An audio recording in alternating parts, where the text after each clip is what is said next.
Hello and welcome to another episode of the City Journal podcast. I am your host, Rafael Mangual, and I am so happy to be joined by my brilliant colleagues. We've got John Ketcham and Nicole Gelinas, the great Nicole Gelinas. Welcome to the show. Thank you. So I want to just jump right into the big news, which is the mayoral debate last night. You had Zohran Mamdani, Andrew Cuomo, and Curtis Sliwa finally waking up from the dead, it seemed, having it out on stage at LaGuardia Community College. What did you all make of the debate? What were some of the big moments that kind of caught your attention? John, we'll start with you. So the biggest moment for me, I have an ear for policy. We're in the business. Sure, but I think it's apparent to everyone that Zohran Mamdani has a thin veneer on his proposals, and that came through when he refused to answer on the 3 citywide ballot questions relating to housing development. It wasn't so much a refusal as it was a very clear indication that he hadn't even given it any thought. I don't think he could have told you what the city ballot initiatives were had he been asked to follow up on that. Right. And voters are going to start early voting on Saturday. They're going to be asked to weigh in on these questions. And many debate viewers are going to see him as less prepared potentially than an ordinary voter. Yeah. And these are pretty significant ballot questions. They have not received as much attention as the mayoral debate, the mayoral race, but it was an opportunity for him to take a stance backing up his affordable housing proposals, and they would complement some of what he is saying in terms of new development, public investments, and so forth. But he just wouldn't go there. No, it was a big swing and a miss. I definitely caught that. I mean, to me, it just looked like he was a deer in the headlights in that moment. Like it was, a true, moment where, I mean, he just hadn't given it any thought. And it was that blank stare, I think, was worth 1,000 words. Nicole, what about you? What'd you think? I think overall, the big thing that stood out to me was that Andrew Cuomo did much better than he did in the first debate a week ago. He seemed awake. Maybe that's a low bar. He seemed engaged, alert. He seemed to be having a good time, which we haven't seen that much from him over this campaign. Seems like a lot of times he's kind of just walking through it. He seemed more relaxed at getting some zingers across against Assemblyman Mamdani and Curtis Sliwa. Sure. I think most importantly, he finally figured out how to both respond to Sliwa's jabs against him from one side and also land some jabs against Mamdani on the other, which last week he seemed really lost between the two. A couple of examples on the crime exchange. I thought Cuomo very effectively explained why and how Jessica Tisch is just going to have a very hard time working under Mamdani, and that two philosophies really do not meet very closely there. And he did that despite the fact that he still carries this bail reform and discovery reform and everything else baggage. He seemed more willing to be a little bit assertive on that issue instead of on the defensive, and also on housing. I thought Cuomo's answers on things like, can you really do a rent freeze? You cannot just, the mayor cannot just decree a rent freeze. I thought Cuomo gave a pretty good technocratic answer there, but also it made that point across to the public that this is not as easy as it seems. That was, I think, kind of the strongest, those were the strongest moments for him in the debate, where he was pointing out the barriers that Zohran Mamdani would have to surmount in order to enact this policy agenda. And I think once people start to understand the number of stars that have to align for him to do the things that he's promising, it's very, very unlikely that any of that is going to come to pass. But Mamdani now has had multiple opportunities to respond to whether the rent freeze would be legal. Right. In fact, I think the Manhattan Institute deserves some credit here because that theory first appeared in City Journal. That's right. Christian Brown, an attorney who had worked in the Giuliani administration, raised the challenge that the mayor does not set rent-stabilized rent increases. That responsibility belongs to the Rent Guidelines Board, which is an independent body. Right. Composed of mayoral appointees, yes, but on a staggered board. So there's a term of years that they serve and they cannot be fired except for cause. Right. So the law contemplates an independence, and it also stipulates that the RGB members have to factor things like property tax increases, water sewer rates, and owners' operating costs. Right.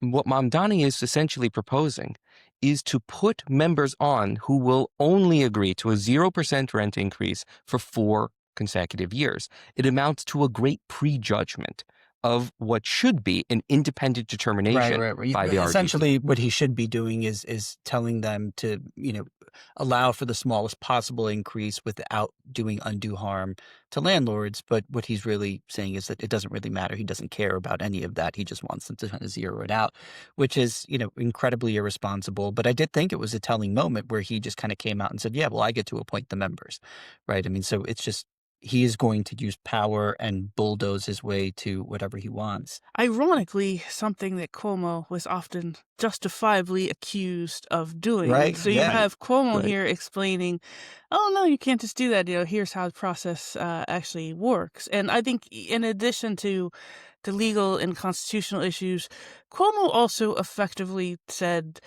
on the practical issue here, if you freeze the rent, landlords, property owners will take more units off the market because they won't be able to make a profit on those units. And so you are reducing the supply of affordable housing. Now, again, this is a conundrum of Andrew Cuomo. What he said was good.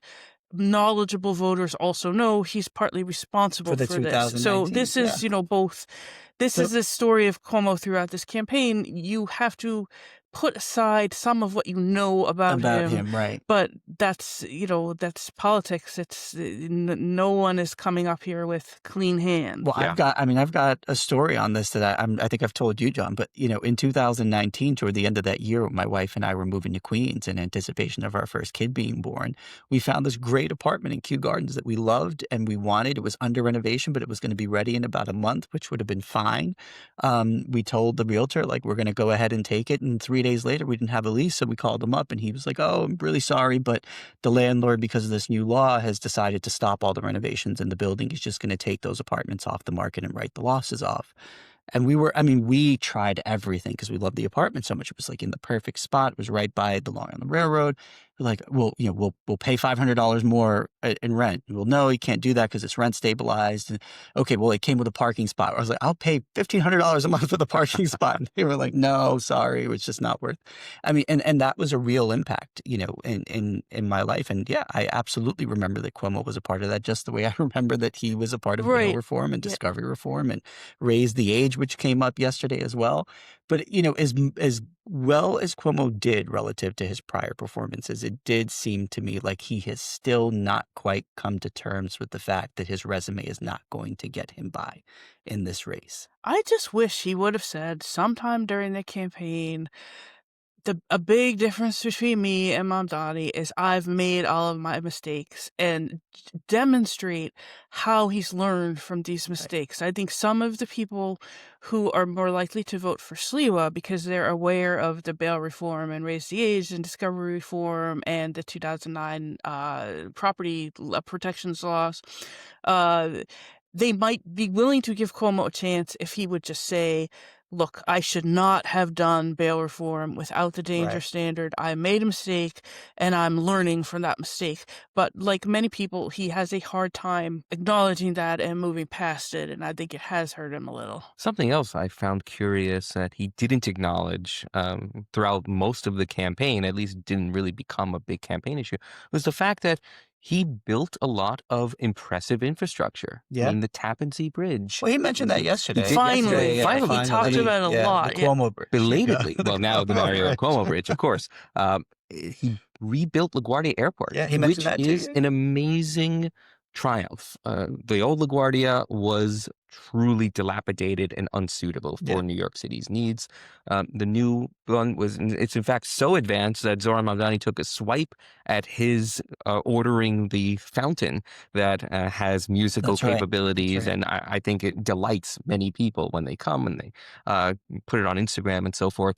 But he had the ability to be more, say, positive in his campaign messaging, saying, I can rebuild New York City because we do need infrastructure, and I've done it. And Yeah. it's pretty uncommon to have anyone with that kind of capability. I've done it in the biggest projects in the state's history. Yeah. I can do it again. We'll rebuild the Brooklyn Promenade, the triple cantilever. The BQE needs substantial rehabbing. This is not a job for someone who has zero experience in the actual governing I of agree a with that city. on substance, but I think that the audience's eyes would have glazed over, and I think he's realized that. And I think the proof is in the success that Zohran Mamdani's enjoyed, because his campaign has been a mile wide and less than an inch deep. Yeah. The reality is that the people who are making decisions, who are, answering polls, who are driving the narratives, and they don't care about the details. Apparently, obviously they don't. They don't care about experience. They care about someone who can say the right thing, who can sound good saying it, and make people laugh and smile. And Zohran Mamdani's checked those boxes. And it's frustrating to some degree as someone who cares about policy, but it's just the reality of our time. Yeah, Mamdani last night seemed more nervous than Yeah. usual. He talked faster than he usually talked. He didn't smile as much, and it was striking just because there was really nothing for him to be more nervous about. I mean, Yeah. no one really landed any critical points against him, and that not that the criticisms of him are not substantive, but if they were going to land, they already would have. There's no great new line to use against him, but he just seemed a little rattled. I wonder if he's getting nervous as the reality of this hits him. I And think one he is. place where Cuomo showed you need to understand infrastructure was with Rikers Island. I mean, Yes, Cuomo yes, clearly yes. it was with Your this. plan kind of came up. Yeah, and it's like Cuomo said, you've got these 4 borough, he called them county jails, but Right. you've got these 4 borough jails under contract. They're way over budget. And Mamdani kind of tried to respond by saying, oh, You you can't can't cancel cancel contracts. That will contracts, cost money. Well, yes, it'll cost money, but Cuomo effectively said, you want to cut your losses, even if that Exactly. costs some money, and do something else and rebuild new jails on Rikers Island. And Cuomo also said, you negotiate with the contractors, like the You can give them other contractors. projects, Yeah, right? I mean, you could they to need to rebuild, do right? exactly, yeah, business in New York City again. So exactly. they're not going to nail the city to the wall on every last And dollar that they're owed. there a couple of things here. One, there was an important moment in that because Zohran Mamdani never actually answered the question of what his plan was going to be when August 2027 comes around and Rikers has to close by law and no jails will have been built. But for those of you who are watching and don't know, Nicole wrote an amazing paper, was it 2 years ago now, Yeah. that laid out a plan to rebuild Rikers on Rikers Island. And so maybe you can just talk a little bit about that idea, because I do think that it's caught on with the Cuomo campaign. Yeah, I mean, it's not that hard. You just take each jail facility on Rikers Island, rebuild a new facility, move the people into each new facility as you open it up. Right. You can address many of the problems at Rikers Island without having to close down Rikers Island and move the jails to the 4 boroughs. The culture issue, this is more an issue with the corrections department, an Which issue isn't of going to change, management. right? I mean, No, the things like people have to wait hours to get wanted before they go into the jail. That is a corrections work issue. It's right. not going to be fixed by moving the jails. Things like transportation to Rikers Island. You can have much better free Sure. Rikers dedicated bus service. Go to a few different stops within the city where most of your visitors Right. are coming from and take them directly to the island, and have the on-island bus also work much better, because once the Right. family members get to Rikers Island, they're sitting there waiting for an hour just to take the corrections bus to Right. the individual jail facility. I mean, that's easily fixed. Environmental remediation, we've done this before. Yeah. You just build up the landfill. You could do some other remediation as needed, but none of these problems are insurmountable. And I think Cuomo does realize that, belatedly, but that's better than Sure. nothing. Better Yeah, than And they're all better than the alternative of building the borough jails, which are coming with a $16 billion right. price tag and significant. Assuming we don't go over anymore, No, right? sure, right. well, Yeah. and significant concerns from the people who live in those Sure. neighborhoods. And significant challenges just embedded in the fact that we've never done this before. There's never been a high-rise jail in a dense urban neighborhood. I mean, what happens if there's a fire?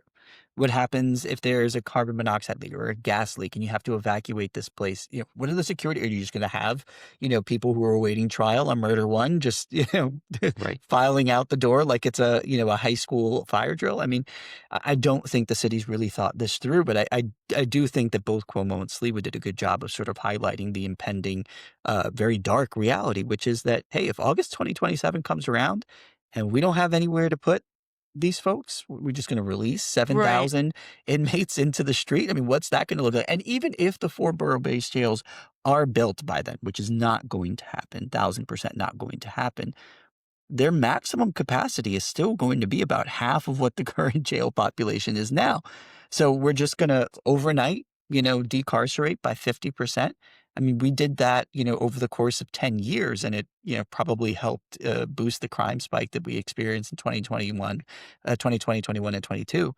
I don't see how this isn't a bigger issue. Right. And Mamdani, this is the second time, he also said it at the Vital City Forum a month or so ago, he has used that phrase, I will do everything in my power to Right. make sure Rikers closes in 2 years. Right. And that gives him a lot of room, and that when you get to 27, he's still blaming Adams and he's still blaming de Blasio. Like, I wanted to do this, but I just Right. couldn't do it. And he was So- setting himself up for that by Right. saying that Adams has Right. put the city in the position of it being practically Right. impossible. Right. And so there's given himself a mile. Even though, when he was signing on to the DSA's platform for decarceration back in 2019, one of the sort of core components of that document was that they opposed the building of the 4 new jails Right. to replace Rikers Island. They just wanted to close Rikers Island, expand bail reform, and zero out the jail population in New York City. No one seems to remember that. I remember it. But it's, it is kind of annoying. But Nicole, you said something earlier that I think you're completely right about, which is that Zoran seemed nervous.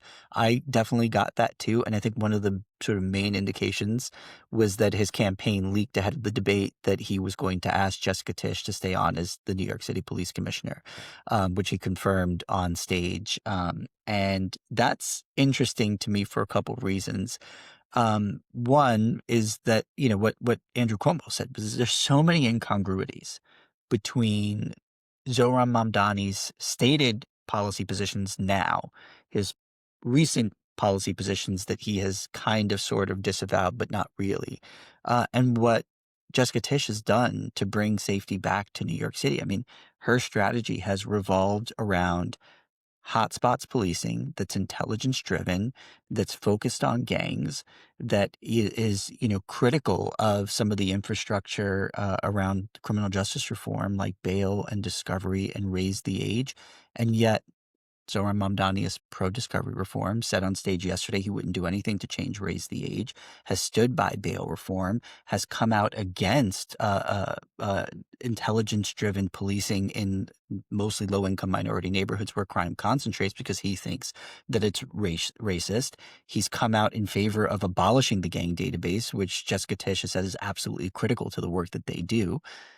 I mean, how does this work? Well, he could have it both ways. Maybe he could say, I'm going to keep Jessica Tisch on, but effectively create a hostile policy work environment, right? And Yeah. say, well, this is the new And sheriff she in leaves, right. town, and if you don't like it, well, you always have the option. Then it's on her to leave. Exactly, yeah. Even something like vending, she's been better on trying to police illegal vending despite a lot of constraints on her. And when they asked the question about the federal raid on the Canal Street counterfeit vendors, Mamdani's answer was just, well, we need more vending licenses. Right. Well, we're not, even if we have more vending They're licenses never for gonna be food, licensed we're to not sell gonna, counterfeit goods, to yeah. sell them, license people to sell, Louis Vuitton pocketbooks. Right. So that answer doesn't make any sense. Right. And something like the policing of the e-bikes.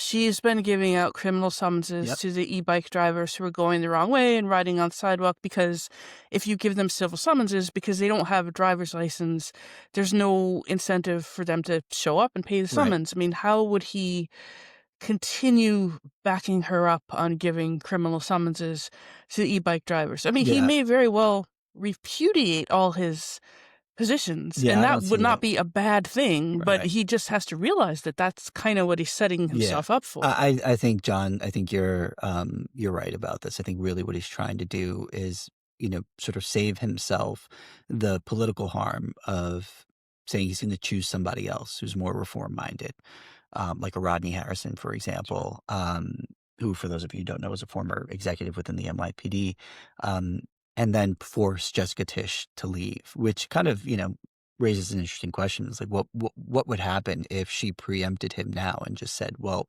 I won't say yes, and here's why. I wonder, what that would do, for the electorate that Zohran Mamdani seems to be courting by, making this choice. But I do think that it reveals, some kind of nerves on his part. I think he, for whatever reason, is feeling some kind of pressure on this, which is a good thing. Ballot questions too. Yeah, Why won't he take a stand on right, these?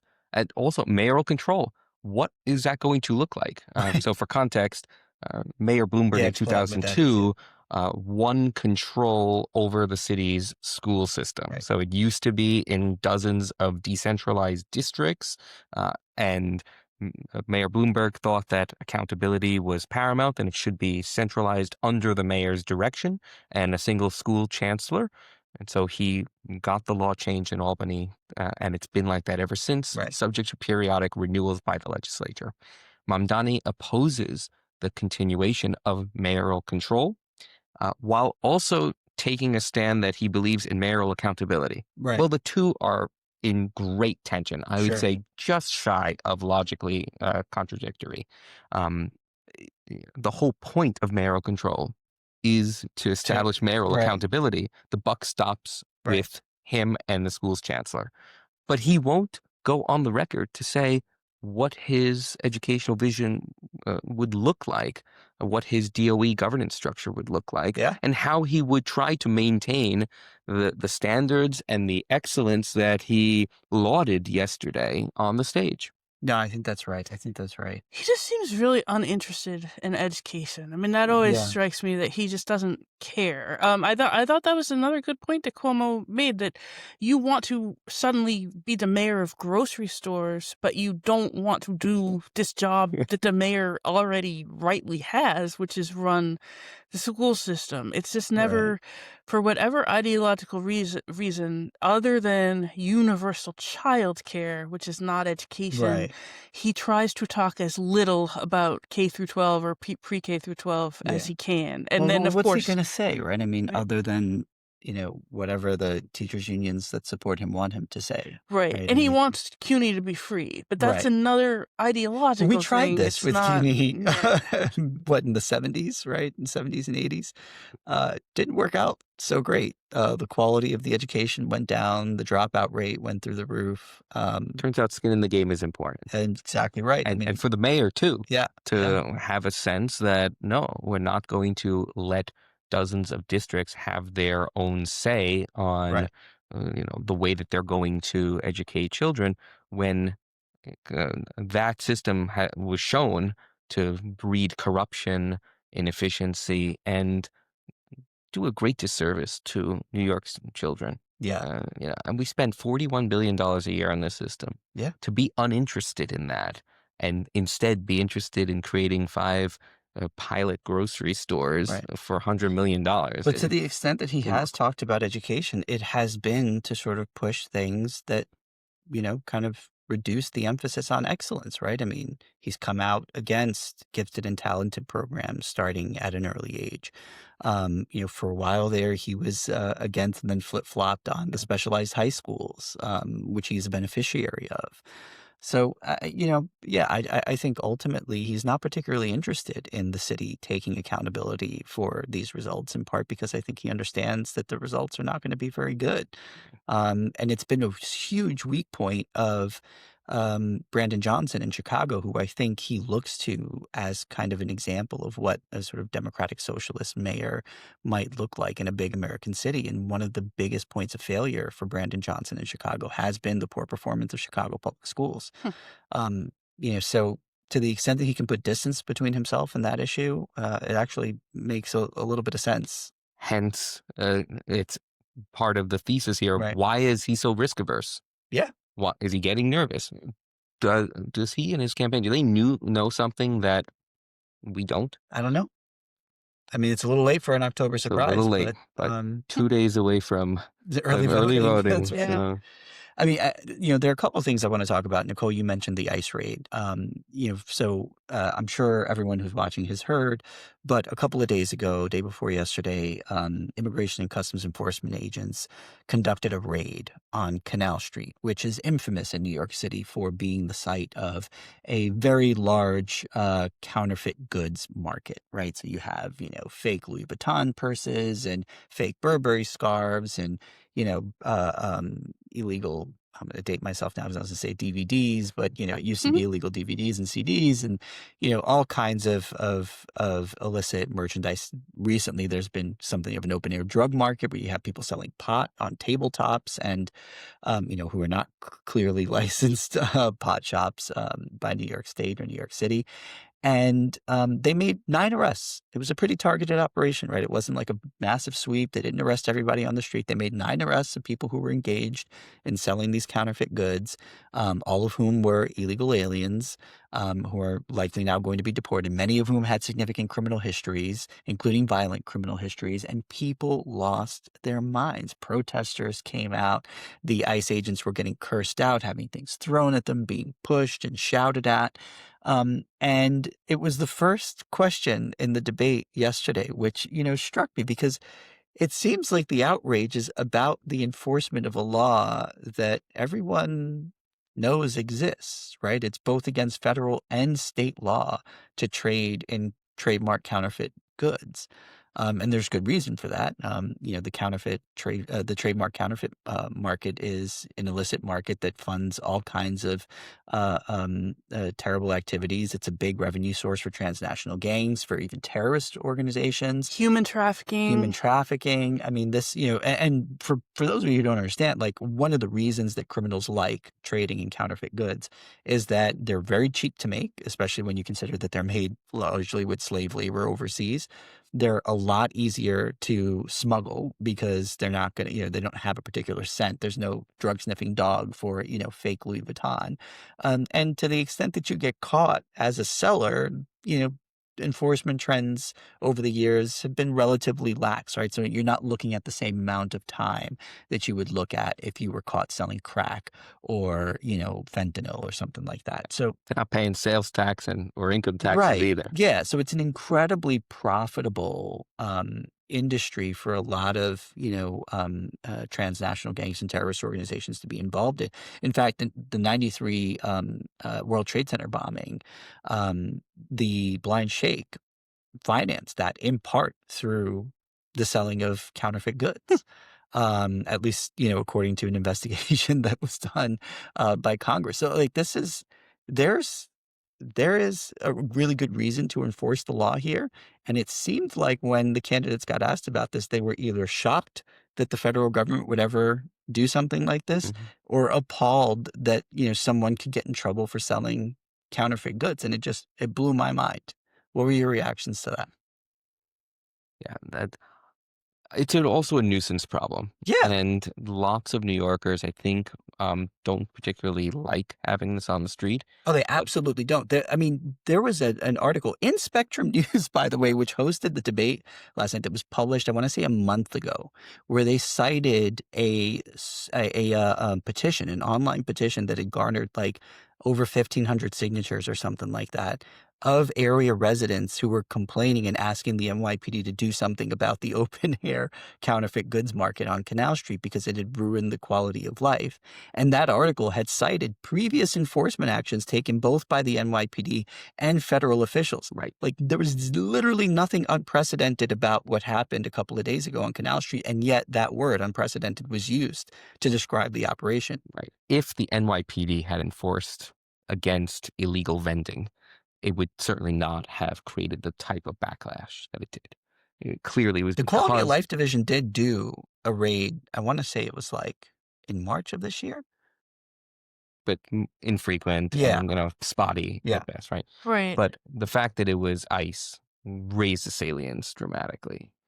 But ICE has like this is part of ICE's jurisdictional remit. Like, It's customs. yeah, Oh, yeah. it's a Right. customs violation. So they are the primary enforcement agency at the federal level for the counterfeit goods, problem. Right. So they have a massive presence at ports where they are inspecting big shipping containers and regularly seizing millions and millions of dollars worth of trademark counterfeit goods. Oh, sure. Legally, that's all exactly Yeah. right. I'm saying that's the reason Right. why there was so much outrage and New Yorkers, going up to these officers simply because Yeah. they're Well, I mean, Trump's it doesn't help officers. that you have, Andrew Cuomo yesterday, basically saying that they are outside of their jurisdiction and threatening to have used the NYPD to push them out. He's gonna start a standoff and have the NYPD start arresting ICE agents for doing things that they have obvious federal jurisdiction to do. It is a federal crime in Title 18 of the U.S. Code under Section 2320 to trade in counterfeit goods. This is absolutely their jurisdiction. Right, and this is one of these cases, as with many things Trump, that if government does not competently enforce similar laws itself on the local and state level, people get so frustrated that they want the federal government to come in. I mean, it's a provocation that you Right. can't walk on Canal Street and it's gotten progressively worse as we've pulled back on enforcing these laws over the past decade, where you used to have some pocketbook vendors, but they were kind of in the shadows. They were Right. nervous, and now they've just taken over the entire sidewalk. They actually get mad at you sometimes if you're trying to walk on the public sidewalk Right. because you're kind of in their way. Right. You're encroaching on their blanket. They're fighting with each other over their own Yep. jurisdiction. There's drug sales mixed in here as well.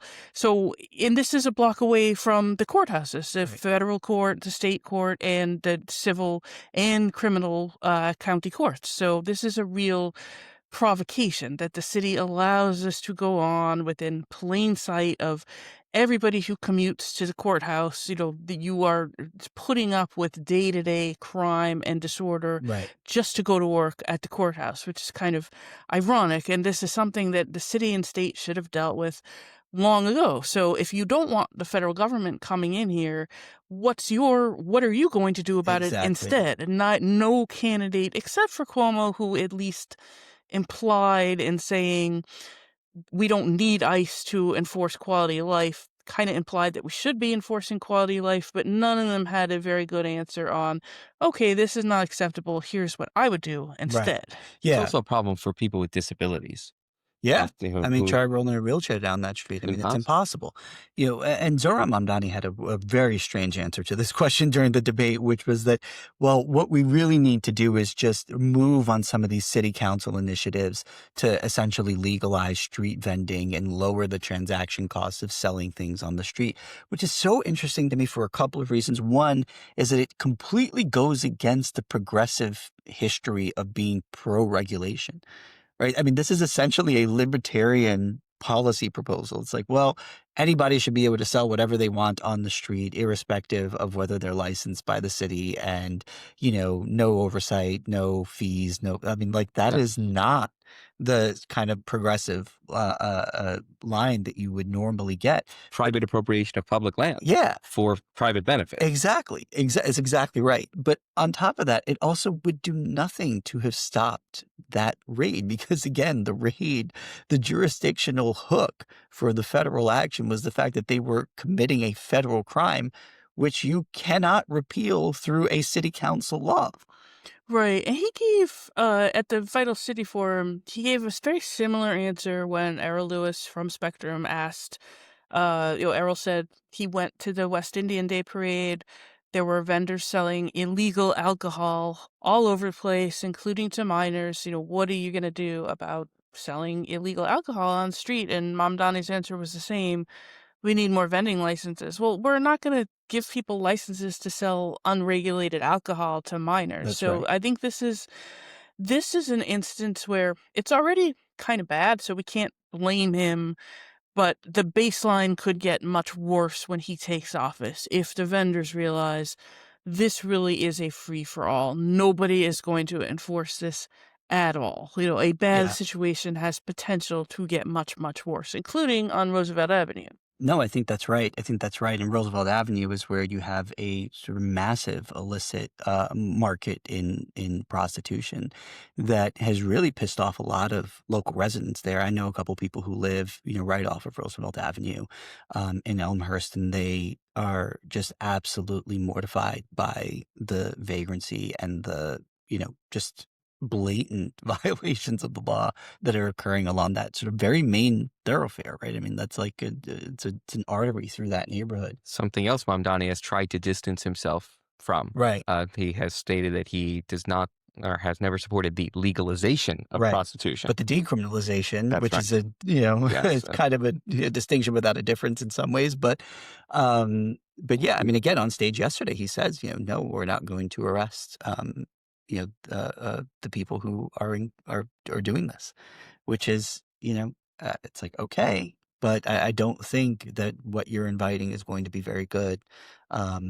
for the city of New York. So, yeah, I mean, it was an interesting debate for sure. I think a lot of, issues that people care about became a little bit clearer.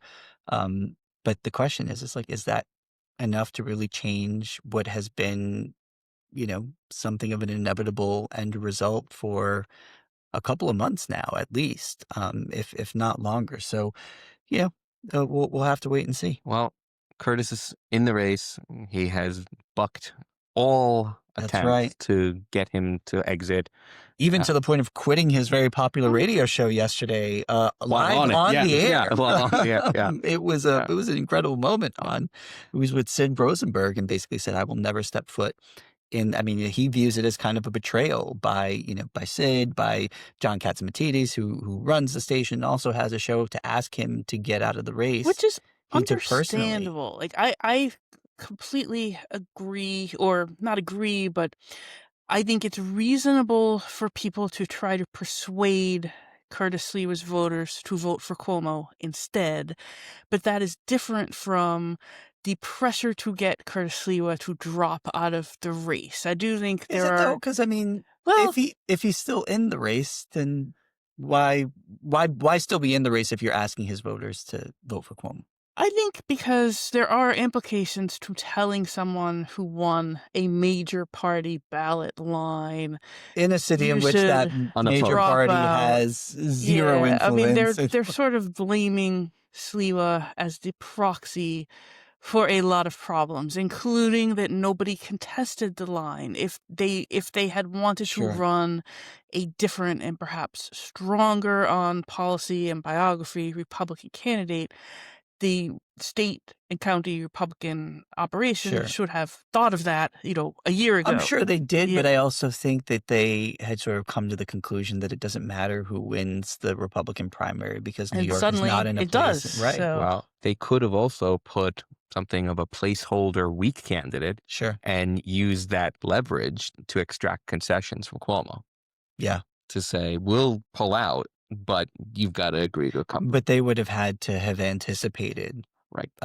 the situation that we're in. I don't think anybody anticipated that Zohran Mamdani was going to kind of sail to victory with a Right. very easy campaign. I mean, I remember reading pieces a few months ago, in very reputable publications, basically saying that Zelnor Myri and Zohran Mamdani were going to be confused from one another on ballots, and that neither of them would go anywhere because both of their first names started with Z. Mm-hmm. So yeah, I don't think anyone really saw this coming, but I mean, it is interesting because Cuomo seems to be not Cuomo, Sliwa seems to be resisting an enormous amount of pressure, not just from his friends, like Sid Rosenberg and John Catsimatidis, but also from very powerful New Yorkers like Bill Ackman, who's kind of been going, scorched earth to push on him. So yeah.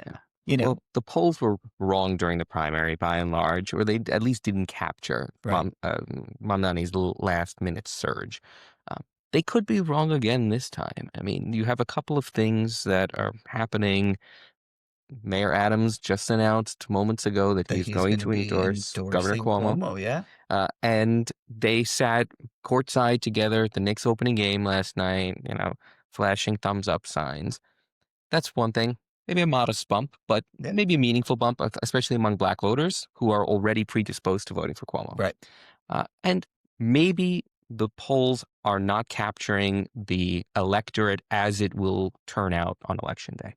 We have an open letter by about 800 rabbis now discussing the Saw that. feeling Yeah. of like That was another powerful insecurity moment and during the debate because yes, it did seem like Errol Lewis was trying to minimize that by saying it was like it was a few or several.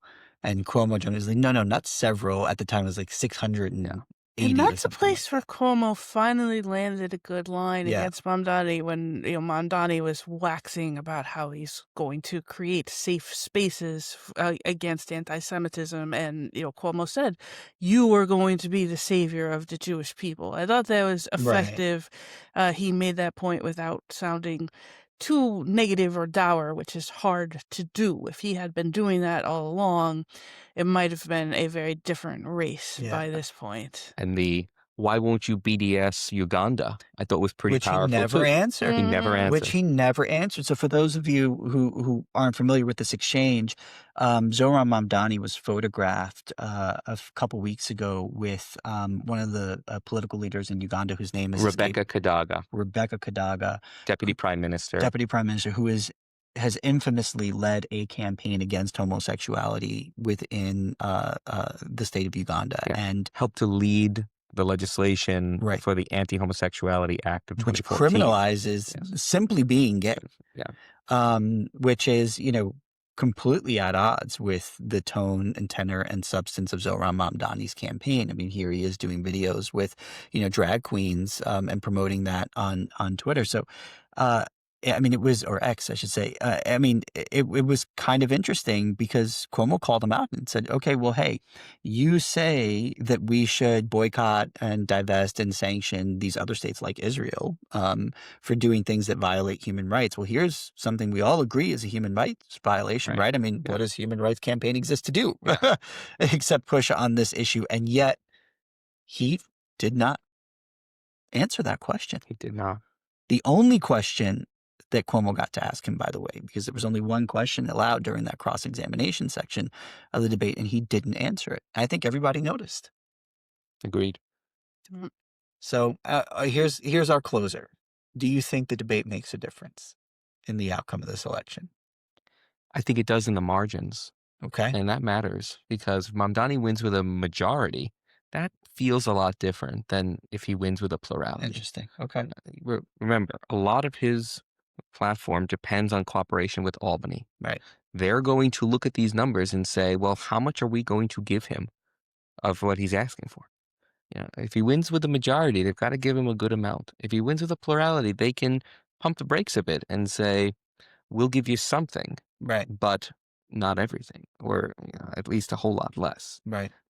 And so the governor is going to be under more pressure in the coming year with that election. So absolutely, but the polish of Mamdani's rhetoric, and I think, has come off a bit. Yeah, people have seen and heard the same points over and over, and it seems like his answer to every policy question is spend money the city doesn't have, or enact some legislation he doesn't have the power to enact. Right, right. But he says these things sort of like in routine fashion, right? It's very polished and rhetorically effective.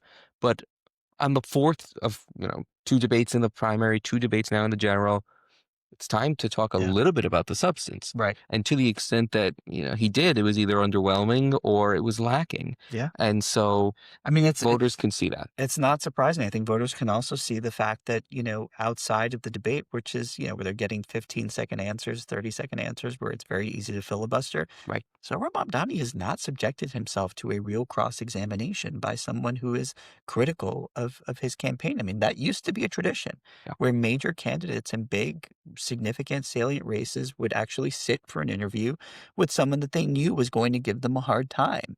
I think voters deserve that. He's not given it to them, and I don't think he has any reason to now because it can only do him harm. But I do think that there are a lot of indications that he wouldn't fare very well in that kind of interaction. And Cuomo did take him to task on it, right? You haven't passed a single law on education, or housing. Right. The And things that he says, are massive problems, Right. and not just passed, but has even introduced the bill. Yeah. So yeah, I Right. mean, but again, in Mamdani's defense on this point, I mean, neither has Andrew Cuomo sat for a similar kind of interview. So, but yeah, what about you, Nicole? What do you think? You think last night makes a difference? I think to the extent that it makes a closer race, and I try to learn my lesson about not predicting election results. Anything can happen, but if if it is only a plurality and not a majority, I think Mamdani will have to be more mindful if he is rationally thinking about his own reelection that a lot of people are worried about my approach, particularly on crime and disorder, and that if crime and disorder start to go up in the numbers and also in the perception, that is going to put a lot of the rest of my agenda in peril because the governor is concerned about crime and disorder in New York City. And for her own election, she may actually get away a little bit more on the fiscal stuff. But if it appears she is letting him let the city go to seed on crime and disorder, that will hurt her in a statewide race as well. Yeah, I mean, especially now that she's endorsed him, right? I mean, it may not have hurt her had she withheld her endorsement, because then she could have blamed him. Yeah, things like the police backing up the mental health officers in the Oh yeah, subways. I mean, that's made a big difference. He wants to stop doing that. It's right. explicitly in his plan and the co-response teams. Does Which, by the she way, allow that? Because the co-response teams thing, I mean, it really kills me, because this is a proposal that he just hammers every chance that he gets, and there is absolutely nothing behind it. He continues, and this is one of the things that I appreciated about Sliwa, is he continues to cite this program called Cahoots in Eugene, Oregon. Okay, first off, Eugene, Oregon and New York City, very, very different places. I think Slee was right to point that out. But if you actually look into the Cahoots program, they answer 17% of the calls that they could possibly answer for mental health. 75% of them are like the lowest risk kinds of interactions. It's like giving a homeless person a ride to a shelter or just doing a welfare check. Okay. And even then, in 1 in every 67 calls that they respond to, they still call for police backup. And then there's some other subset of calls where police are already on the scene when they get there. Combine that with the fact that there's actually research. I mean, Zohran Mamdani said yesterday that he trusts dispatchers to be able to distinguish between calls that require police and calls that, well, there's actually been a really good study done on this in Philadelphia. And you know what? The dispatchers there, who have a lot more bandwidth than dispatchers here, still got 20% of those wrong, meaning that there was, activity masquerading as some that requires a police response that ultimately didn't, or vice versa, activity masquerading as an incident that didn't require a police response and then ultimately did. This is not easy. Okay. Any one of those 20% could wind up on the front page of the New York Post. That's exactly right. And then on top of that, it's like, you want to expand this to answer 200,000 mental health calls a year? Where are you going to find that workforce? I mean, like, who told him that there is a ready stable of qualified mental health professionals that are going to work for a municipal salary and answer calls 24 hours a day, 7 days a week, to get vomited on and, deal with, crazy homeless people for $67,000-$80,000 a year, if that? Yeah. It's been a impediment to both the city and the MTA programs. Yeah. It's hard to find a nurse That's right. who wants to wander the subway all night. I mean, the people who do it, they do it because they really believe in it. Right. I mean, Or there they are don't have good other jobs options, right? for nurses out there Exactly. that are not cushy jobs, but they're cushier than doing this. Right. That's a 1,000%, right. constraint, and that you can't. I think he says he wants 100 subway stations immediately Right. that are only clinicians, take away the police. If you did this right, ironically, you would need a bigger police force, Right. not a smaller one, because you need more officers to back them up. But it would still take a long time. You cannot switch out the police for clinicians and continue to see crime falling even modestly. That's exactly right. To my ear, he really wants a new order of nuns Yeah. Yeah. for No, that I mean, pay. it's wild. I mean, it really is. Anyway, well, I appreciate the conversation as Yeah, always. this was fun, Ralph. Yeah. It was. And for those of you watching, I hope you enjoyed it as much as we all did. Please do not forget, like, comment, subscribe, ring the bell, ask us questions, do all the things that help boost the podcast and the algorithm. I hope you enjoyed it. Until next time, you have been listening to the City Journal podcast, and we will see you again soon.